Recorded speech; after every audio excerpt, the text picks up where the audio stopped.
Selamat pagi Bapak, Ibu, serta saudara-saudari yang terkasih. Selamat bertemu kembali dalam program Satu Hati, Sapaan Tuhan tiap pagi.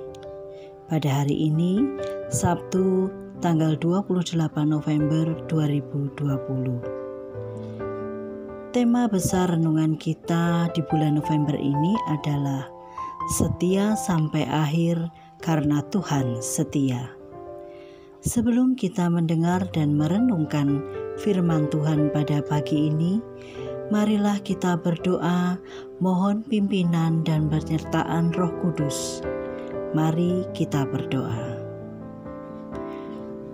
Maha baik Tuhan, terima kasih atas penyertaan-Mu dalam istirahat malam kami. Puji syukur karena pagi ini Engkau masih memberi nafas kehidupan baru bagi kami. Saat kini kami hendak membaca dan merenungkan firman-Mu, mohon sertai kami dengan Roh Kudus-Mu, supaya kami tidak hanya membaca dan mendengar, tetapi dapat memahami dan mengerti bahwa firman Tuhan itulah pelita bagi kaki kami dan terang bagi jalan kami. Terima kasih Tuhan, dalam nama Yesus kami sudah berdoa. Amin. Adapun ayat yang mendasari renungan kita pagi ini diambil dari Mika 2 ayat 3-4 yang akan dibacakan oleh Ananda Vansa, Jemaat Praremaja GKJ Condong Catur. Silahkan Ananda Vansa. Bacaan firman Tuhan pagi hari ini terambil dari Mika 2 ayat 3-4 yang demikian. Sebab itu beginilah firman Tuhan, sesungguhnya aku merancang malapetaka terhadap kaum ini, dan kamu tidak dapat menghindarkan lehermu daripadanya. Kamu tidak dapat lagi berjalan angkuh, sebab waktu itu adalah waktu yang mencelakakan. Pada hari itu orang akan melontarkan sindiran tentang kamu dan akan memperdengarkan suatu ratapan dan akan berkata, kita telah dihancur luluhkan, bagian warisan bangsaku telah diukur dengan tali dan tidak ada orang yang mengembalikannya. Ladang-ladang kita dibagikan kepada orang-orang yang menawan kita. Demikian firman Tuhan hari ini. Terima kasih Ananda Vansa. Bapak, Ibu, serta saudara-saudari yang terkasih, renungan pagi ini diberi judul Serakah. Aku merancang malapetaka terhadap kaum ini. Materialisme ternyata sudah menguasai manusia mulai zaman dahulu sampai sekarang.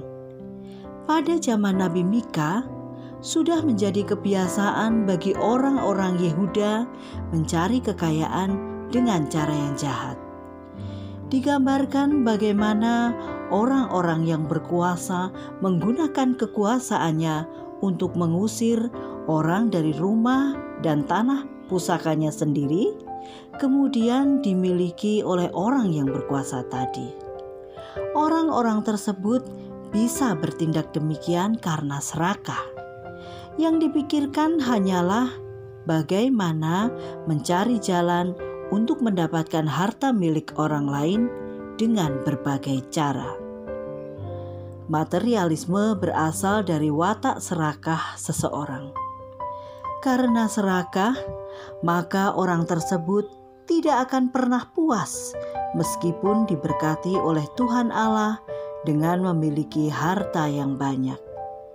Ketika ia melihat ada sesamanya yang memiliki harta, ia menjadi iri dan memiliki kehendak untuk menjadikan harta itu sebagai miliknya. Orang yang serakah mau melakukan apa saja untuk meraih apa yang diinginkannya. Akan tetapi Tuhan Allah tidak tinggal diam.